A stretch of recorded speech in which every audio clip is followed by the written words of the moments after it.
Welcome to art of learning. इसमें जो मैंने टॉपिक के बारे में बताया है वो हमारे क्लास 6 to 12 में आता है और ये बहुत ही इम्पॉर्टेंट टॉपिक है। अगर हम लोग इस चीज़ को समझ लेंगे तो हमें बीए और एमए दोनों में आसानी होगी पॉलिटिकल साइंस से रिलेटेड। और ऐसा नहीं है कि ये सारे टॉपिक्स जो हैं वो खाली पॉलिटिक्स में यूज़ होते हैं या पॉलिटिकल साइंस में यूज़ होते हैं।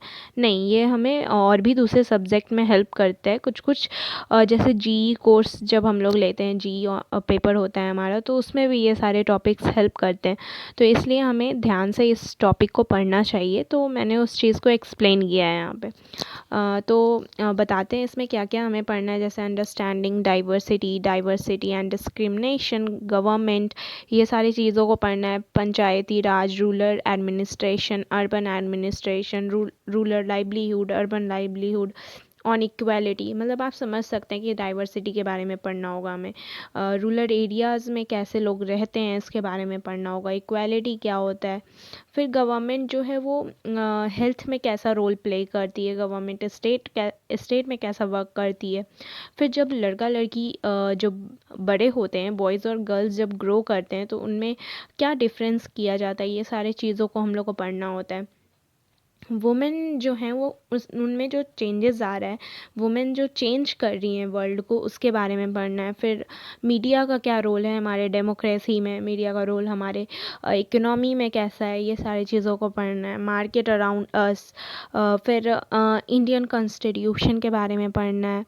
पार्लियामेंट के बारे में पढ़ना है। जुडिशरी के बारे में पढ़ना है।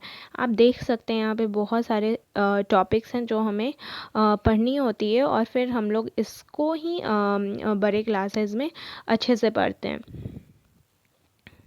डेमोक्रेटिक राइट्स को पढ़ना होता है। पावर शेयरिंग को पढ़ना पड़ता है। जेंडर, रिलीजन, कास्ट को पढ़ना पड़ता है। पॉलिटिकल पार्टीज़ को पढ़ना होता है। आप देख सकते हैं कि हमें सोशल जस्टिस, राइट, सिटीजनशिप, ये सब चीज़ों को पढ़ना होता है। लोकल गवर्नमेंट को पढ़ना होता है। लिविंग स्टैंडर्ड क्या है, मतलब कॉन्स्टिट्यूशन में लिविंग डॉक्यूमेंट क्या है, ये सारी चीज़ों को पढ़ना पड़ता है। फिलॉसफी ऑफ द कॉन्स्टिट्यूशन पढ़ना होता है। इन्वायरमेंट एंड नेचुरल रिसोर्सेज को भी पढ़ना होता है। ग्लोबलाइजेशन को पढ़ना होता है। जब हम लोग डीएससी कोर्स लेते हैं तो हमें इन्वायरमेंट, ग्लोबलाइजेशन, ग्रीन रेवोल्यूशन, ये सारी चीज़ों को पढ़ना होता है बीए में। तो इसलिए अगर हम लोग थोड़ा थोड़ा सब कुछ पढ़ते रहेंगे तो इजी रहेगा हमारे लिए। फिर challenge of nation building, era of one party dominance, ये सारी चीज़ों को पढ़ना होता है। ये सब आप नोट डाउन कर सकते हैं और थोड़ा बहुत पढ़ सकते हैं, ये हेल्पफुल होगा। Okay, thank you. Like and subscribe.